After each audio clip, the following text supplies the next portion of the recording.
तपाईहरुले YouTube, TikTok अथवा Instagram यस्तो भिडियोहरु त देख्नु भएकै होला। आज पता चलेगा आपका दिमाग है जो खाली बैठने से काम नहीं चलेगा। हामी पनि यस्तो भिडियो बनाउन सक्छौं र आजको भिडियोमा चाहिँ हामी AI बाट कसरी भिडियो बनाउने भनेर सिक्न जाँदैछौं। सो भिडियोलाई लास्टसम्म हेर्नुहोस् र च्यानललाई चाहिँ सब्स्क्राइब गरिदिनुहोस् पहिला सुरु। So welcome to my channel.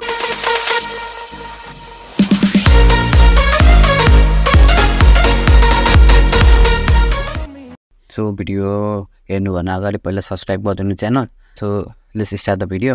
So हामीले AI भिडियो चाहिँ कसरी बनाउने भन्दाखेरि चाहिँ हामीले फर्स्ट अफ अल एउटा इमेज डाउनलोड गर्नुपर्ने हुन्छ।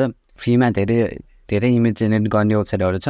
म चाहिँ एउटा इमेज जेनेरेट गर्छु यसबाट प्लेग्राउन्डबाट अथवा ड्यालीबाट अथवा अरु पनि धेरै उफ छ हैन। सो तपाईहरु पहिला इमेज जेनेरेट गर्नुस्। इमेज जेनेरेट भइसकेपछि तपाईहरुले अब एउटा साउन्ड चाहिने हुन्छ, साउन्ड अनि भिडियो चाहिने हुन्छ। त्यसको लागि तपाईहरु चाहिँ स्टुडियो डिआइडी स्टुडियोमा जानुस्। अनि डिआइडी स्टुडियोमा आइसकेपछि तपाईहरुको यस्तो इन्टरफेस आउँछ। यस्तो इन्टरफेसमा चाहिँ तपाईहरुले अब चुज गर्नुपर्ने हुन्छ कुन चाहिँ स्टाइलको। पहिलेदेखि नै AI को चाहिँ हुन्छ। तपाईहरुले अब कपिराइट भन्दा नि अब अरूको कपी गरे जस्तो हुन्छ हैन। त्यसैले तपाईहरुले इमेज आफ्नो जेनेरेट गरेर इमेज अपलोड हान्दिनुस्। हो अब त्यो अपलोड हानिसकेपछि तपाईहरुको गुगलमा जानुस् अनि मोटिभेसन कोइस अथवा तपाईहरुले जे भन्न चाहनुहुन्छ त्यही टेक्स्ट हान्नुस्। तपाईहरुले त्यहाँ साउन्ड चुज गर्न सक्नुहुन्छ, मेल फिमेल अथवा अरु कुनै साउन्ड तपाईहरुले चुज गर्न सक्नुहुन्छ।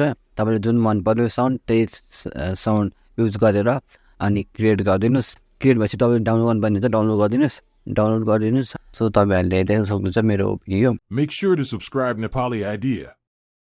सो अनि यस्तै भिडियोहरुको लागि मेरो च्यानल सब्स्क्राइब गर्न नबिर्सिनु होला। सो अनि बाइ बाइ।